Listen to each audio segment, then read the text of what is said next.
तो एक बार कुछ ऐसा हुआ कि कैम्ब्रिज के बच्चों का जंगल में डेरा हुआ। जंगल में लगे बच्चे नाचने और बच्चों को देख के बंदर भैया भी हमारे लगे उछलने कूदने। यहाँ पर लड़कियाँ अपना डांस किए जा रही हैं, गप्पे मारे जा रही हैं, उछल कूद किए जा रही है, और हमारे बिमल सर खाना खा के बैठे हुए हैं। और जैसे ही रात के 9 बजे उन्होंने आवाज लगाई, Pratima. Yes sir. Call every students for the night camp.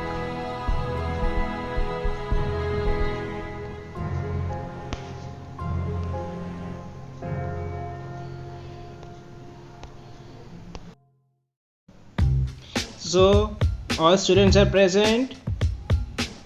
Deepu. Yes sir. Pratham. Yes, sir. Royalty. Yes, sir. Deva. Miyalo ahe.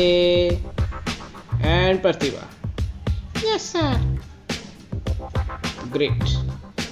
So, क्या डिस्कस किया जाए? सर, आप हमें थोड़ा हिस्ट्री के बारे में बताइए ना। हम तो रोज बोर होते हैं हिस्ट्री के क्लास के अंदर। क्या होता है हिस्ट्री में? ओह, चलिए अब हम सब चलते हैं जंगल की सैर पे और मैं आपको बताता हूँ कि क्या होता है हिस्ट्री के अंदर। Let's go. सो स्टूडेंट्स, जब कभी भी आप कोई चीज़ देखते हैं या कोई चीज़ समझते हैं तो आप हमेशा अपने आप से 4 सवाल पूछिए। ये चीज़ यहाँ पर कब आई होगी, ये चीज़ यहाँ पर कहाँ से आई होगी, ये चीज़ कैसे आई होगी और ये चीज़ क्यों आई होगी। जब आपको इन 4 सवाल का जवाब मिल जाता है तब आपको पता चलता है कि वो चीज़ का इतिहास क्या है, वो चीज़ का पास्ट क्या है। तो अगर हम समझें कि what is history, so history is a chronological account of events as they took place in the past. chronological account मतलब कि लाइन बाय लाइन कोई भी इवेंट अगर होती है, कोई भी घटना हमारे लाइफ में घटती है तो उसका जो हमारे पास लेखा जोखा होता है उसको chronological account या हिस्ट्री कहा जा सकता है। इसको बहुत ही सिंपल तरीके से समझते हैं। आप सब यहाँ पर बैठे हुए हैं, 6th स्टैंडर्ड में, 7th स्टैंडर्ड में, 8th स्टैंडर्ड में होंगे। तो जब कभी भी आप अपने स्टूडेंट हिस्ट्री की बात करते हैं तो आपकी स्कूल के पास आपका एक इतिहास होता है। आप सबका एक यूआईडी नंबर मतलब कि यूनिट आइडेंटिफिकेशन नंबर जो होता है वो भारत सरकार आप सबको प्रोवाइड करती है।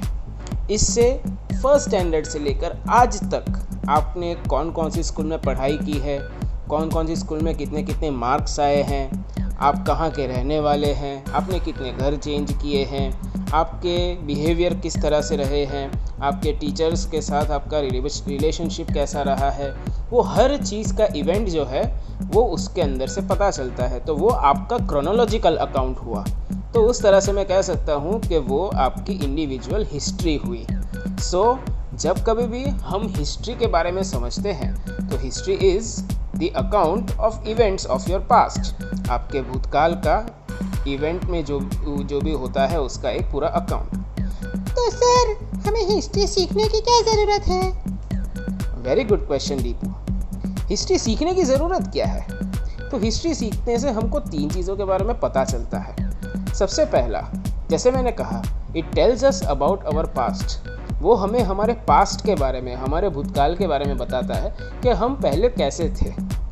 जैसे फॉर एग्ज़ाम्पल, अगर आपको स्कूल के अंदर से मान लो कि भाई आप कभी बीमार पड़ते हो तो डॉक्टर के यहाँ जाते हो, तो डॉक्टर के पास आपकी एक मेडिकल हिस्ट्री होती है कि भाई आप बचपन में कौन सी बीमारियों से ग्रस्त हुए थे, आपने कौन से टाइप की मेडिसिन ली थी, आपने कौन सी वैक्सीन जो थी वो लगाई है।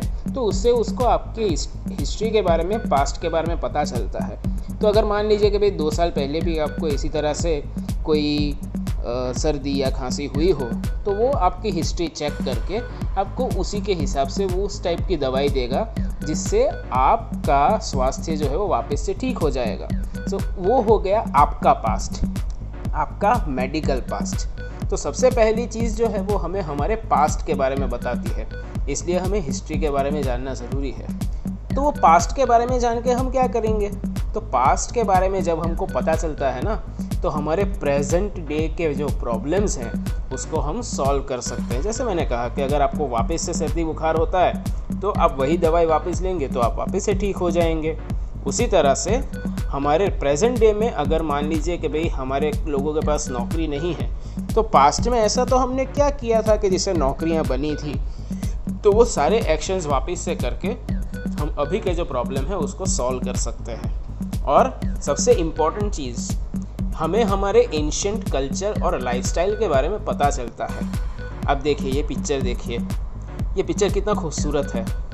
ये पिक्चर जो है ना, ये एक स्टेपवेल है जिसको रानी की वाव कहते हैं। आपने 100 रुपये के नोट के पीछे इसका फ़ोटो देखा होगा।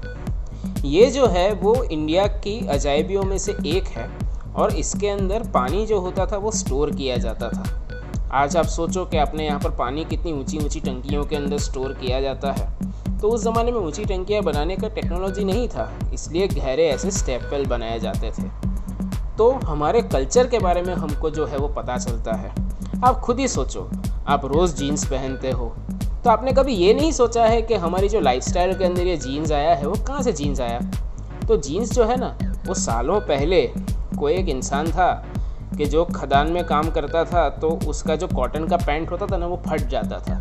जैसे एकदम सुबह गया और शाम को आया तो एकदम फटे हाल उसका कपड़ा होता था।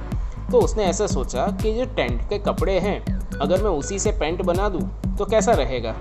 तो उसने ऐसा किया और देखा कि भाई उसका जो कपड़ा है वो लंबे टाइम तक चल सकता था और उसको ज़्यादा जल्दी धोने की भी ज़रूरत नहीं है।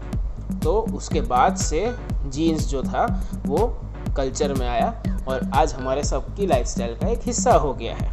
सो अपेरेंटली अगर देखने जाएं तो एंशिएंट कल्चर और हिस्ट्री हमारी लाइफस्टाइल के बारे में भी हमको बताती है कि हमारी अभी की लाइफस्टाइल जो है उसका इतिहास कहाँ से हुआ, उसका ओरिजिन कहाँ से हुआ, वो सब चीज़ें जो हैं वो हमारी हिस्ट्री के थ्रू हमको पता चलती है। समझ आया दोस्तों?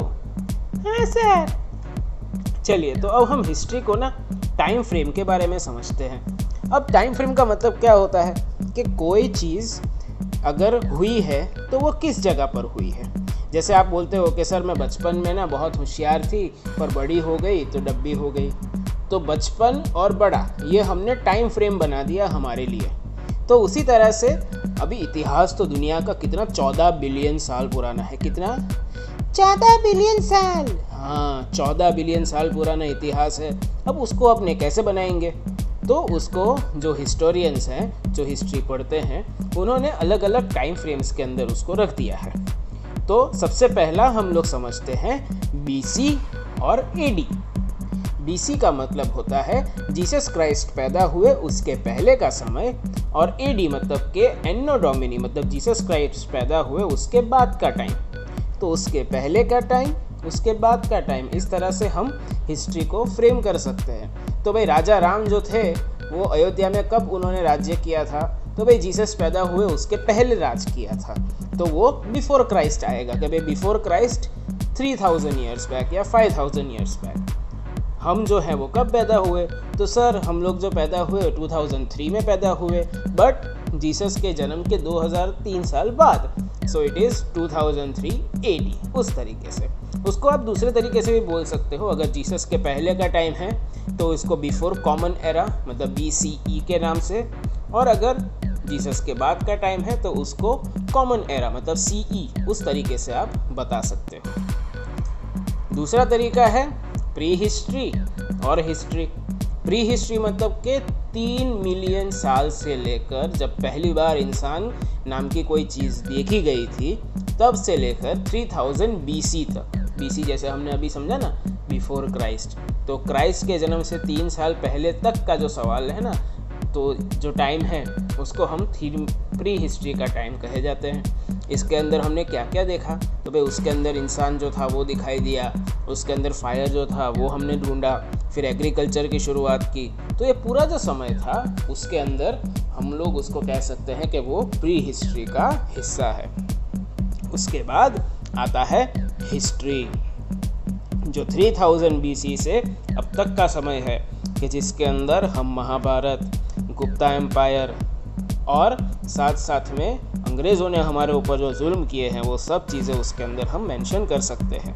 तो प्री हिस्ट्री और हिस्ट्री, उसके बीच में भी कुछ जगह है, उसको हम लोग प्रोटो हिस्ट्री भी कह सकते हैं, बट मेनली हम लोग उसको प्री हिस्ट्री और हिस्ट्री के अंदर ही डिफाइन करेंगे।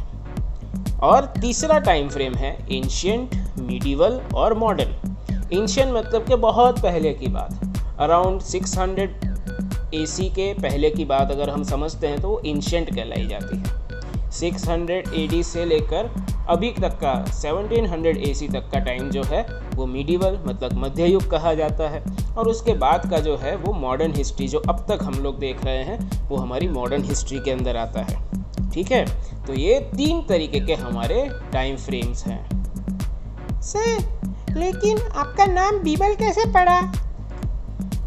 वेरी गुड, मेरा नाम बीमल कैसे पड़ा उसको हम थोड़ी देर बाद समझते हैं, लेकिन हम ये समझते हैं कि लोगों की ज़िंदगी जो थी वो किस तरह हुआ करती थी।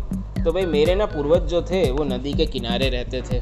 इवन हमारे सबके पूर्वज जो थे अगर नॉर्थ वेस्ट में देखने जाएं तो सुलेमान की और किरतार की जो हिल्स है वहाँ से लेकर गंगा नदी के किनारे तक रहते थे। देखो अभी गंगा नदी के किनारे पे कितनी सारी बस्ती है। ओह हाँ, देखा कितना सारा है। तो पहले के ज़माने में लोग यहाँ से यहाँ तक रहते थे और रिवर वैलीज़ में खास करके रहा करते थे। क्यों रिवर वैलीज़ में रहते थे? तो रिवर वैलीज़ में इसलिए रहते क्योंकि उन्होंने तो एग्रीकल्चर ढूंढा था ना। उनको तो ये पता चला था कि भाई खेती करनी है, खेती के लिए पानी चाहिए, तो पानी के लिए रिवर से सबसे अच्छी जगह कौन सी हो सकती है? तो रिवर वैलीज़ जो थी उनके लिए एक इम्पॉर्टेंट पार्ट प्ले करती थी। साथ ही साथ में अपने यहाँ पर बहुत बड़े बड़े राज्य हुआ करते थे जिनको महाजनपद कहा जाता था। मगध राज्य, काशी राज्य, वज्जी राज्य, और ये सब भी कोई छोटे मोटे राज्य नहीं थे। इन सब के अंदर रिपब्लिक हुआ करता था। सर रिपब्लिक मतलब? रिपब्लिक ऐसी चीज़ होती है जिसके अंदर जो राज्य करने वाला होता है, शासक होता है, उसको पसंद करती है जनता। ओह, डेमोक्रेसी। हाँ, उसी तरीके का डेमोक्रेसी। उसके अंदर लोग पसंद करते हैं कि हम किसको हमारा रूलर चुनेंगे, राइट। तो 2500 साल पहले अपने यहाँ पर इसी तरीके के महाजनपद हुआ करते थे। कुल मिला के 16 जितने महाजनपद हुआ करते थे। उसके बारे में हम लोग आगे के चैप्टर्स में सीखेंगे। और सबसे बड़ी चीज़ हिमालय, हम सब का रक्षा कवच जिसको हम कह सकते हैं, जो सेंट्रल एशिया और इंडिया मतलब कि चाइना और इंडिया से हम के बीच में एक पूरी दीवार के बनकर 10 किलोमीटर लंबी दीवार बनकर खड़ा है। तो उससे हमको बहुत बार ऐसा होता था कि हमें जो पूरी की पूरी हमारी जो वेदर कंडीशंस है, हमारा जो टेम्परेचर है वो उससे कंट्रोल होता था। और आज भी हम लोग हिमालय को इसी तरह इसीलिए पूछते हैं कि भाई वो हमें बचाता है, राइट। तो जैसे अभी मुझे किसी ने पूछा कि तुम्हारा नाम कैसे पड़ा था, तो मैंने अपने पापा को एक बार पूछा था कि पापा मेरा नाम आपने बीमल क्यों रखा? तो पापा ने बोला बस ऐसे ही, अच्छा लग रहा था तो रख दिया। लेकिन हमें ये जानने की ज़रूरत है कि भारत को उसका नाम कैसे मिला होगा। तो हमारे जो 4 वेद हैं उसमें सबसे पुराना ऋग्वेद है, उसके अंदर बताया गया है भारतवर्ष के बारे में। ऋषि मुनि और अप्सरा उर्वशी के जो पुत्र थे भरत, उनके नाम के ऊपर से पड़ा है भारत देश, भारतवर्ष। फिर जैसे जैसे बाहर के देश के लोग अपने यहाँ पर आने लगे, उनको ये पता चलने लगा कि भाई अपना जो देश है वो सिंधु नदी के किनारे पर बसा हुआ है। ये देखिए कितनी खूबसूरत सिंधु नदी है ना। ये सिंधु नदी जो है वो इंडिया की सबसे लंबी नदियों में से एक है। तो सिंधु नदी के किनारे पर हमारा देश बसा हुआ था, इसलिए हम लोग सिंधु के वासी हो गए। लेकिन वहाँ के देश में ना उनको स बोलना नहीं आता था, वो स को ह बोलते थे। इसलिए सिंधु रिवर जो है वो बन गया हिंदू, और हिंदू के ऊपर से वर्ड आया कि भाई ऐसे लोग जो हिंदू में रहते हैं या हिंदू के पास रहते हैं, तो वहाँ के जो जगह है उसको नाम पड़ा हिंदुस्तान। हाँ, हिंदुस्तान। और हिंदू मतलब ये सिर्फ एक आपका धर्म नहीं है, ये आपकी ज्योग्राफिकल आइडेंटिटी है। ये हिमालय से लेकर इंडियन ओशन तक जितने भी लोग रहते हैं वो सब हिंदू हैं। फिर चाहे आप कोई भी धर्म पालते हो, फिर चाहे आप मुस्लिम हो या क्रिश्चियन हो, वी ऑल आर हिंदूज। सो जो हिंदू है वो एक जगह का नाम है, और वहाँ के लोग जो है वो आज भी बोलते हैं कि हम हिंदू हैं, हिंदुस्तानी हैं, हिंदुस्तानी हैं। तो ये सिंधु के ऊपर से वर्ड आया हिंदू। और जैसे जैसे हम आगे बढ़ते हैं वैसे हम समझते हैं कि भाई वो जब यूरोप में गया हिंदू वर्ड, तो हिंदू में उन्होंने एच भी निकाल दिया और इंडू के ऊपर से वर्ड बना इंडिया। तो आज हमारे देश का जो नाम है इंडिया, वो इसके ऊपर से हम जान सकते हैं। तो ये हमारे भारत देश का नाम पड़ा। तो हमको ये सब चीज़ें कैसे पता चली कि भाई सिंधु नदी के किनारे पर बसा था इसलिए वो हिंदू बन गया और हिंदू का इंडिया बन गया? तो वो हमको पता चलता है अलग अलग सोर्सेस से। उसमें सबसे पहला आता है आर्कियोलॉजिकल सोर्सेस। आर्कियोलॉजिकल सोर्सेस मतलब के स्टडी थ्रू एक्सकेवेशन, कि वो लोग क्या करते हैं, ज़मीन खोदते जाते हैं, जैसे हमारा कालू खोदता है। नहीं बेटा, कालू जो है वो हड्डी ढूंढने के लिए खोदता है, ये हड्डियाँ ढूंढने के लिए नहीं खोदते हैं, ये खोदते हैं मॉन्यूमेंट्स, आर्टिफैक्ट्स। सर कौन सा फैक्ट? आर्टिफैक्ट मतलब के मूर्तियाँ, बर्तन, ये सब जो होते हैं वो आर्टिफैक्ट होते हैं। जैसे टेम्पल रन में होता है। हाँ, टेम्पल रन में आर्टिफैक्ट्स ढूंढते हैं तो उससे पॉइंट्स मिलते हैं, उस तरह के आर्टिफैक्ट्स। तो जैसे यहाँ पर देखो कितनी सारी मूर्तियाँ हैं, सिक्के हैं, इंस्क्रिप्शन मतलब कि कोई बर्तन के ऊपर कुछ लिखा हुआ है, उनको इंस्क्रिप्शंस कहा जाता है। तो ये सब चीज़ें जो हैं वो देखकर हमको इतिहास के बारे में पता चलता है कि उस ज़माने में लोग किस तरह से रहते होंगे। आप सोचो कि तांबे की बनी हुई चीज़ें आज से 5000 10,000 साल पहले के इंडस वैली सिविलाइजेशन में पाई गई हैं। तो आप समझिए कि तांबे का यूज़, ब्रॉन्ज का यूज़, कॉपर का यूज़ उस ज़माने में भी किया जाता होगा। तो ये हमको कैसे पता चला? ये हमारे आर्कियोलॉजिकल सोर्सेस से पता चला। और दूसरा तरीका है लिटरेरी सोर्सेस। लिटरेरी सोर्सेस मतलब कि कोई भी लिखा हुआ रिकॉर्ड, जैसे आप लोगों की नोटबुक। तो आपकी नोटबुक से हमको पता चलता है कि आपने पूरे साल में क्या किया होगा, तो वो जो है वो आपका लिटरेरी सोर्स हुआ। सर मेरी तो नोटबुक पूरी कंप्लीट रहती है।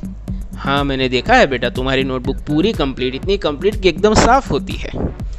पर हम लोग यहाँ पर पास्ट के बारे में सीख रहे हैं, तो चलिए वापस से आ जाते हैं। तो वो दो तरीके के कहे जा सकते हैं। एक आता है रिलीजियस स्क्रिप्चर।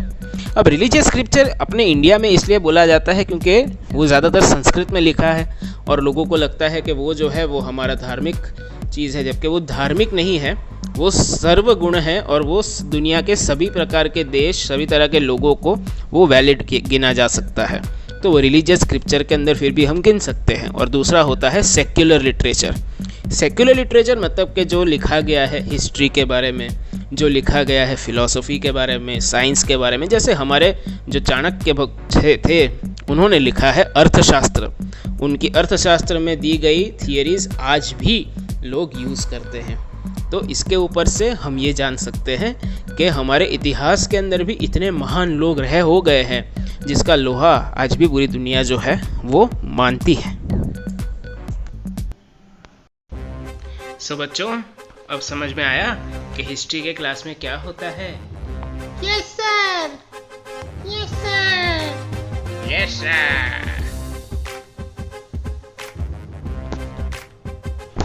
तो चलिए अब हम सब मिलकर डांस करते हैं। चलो बजाओ बंदरवा, कुछ भयानक बजाया जाए।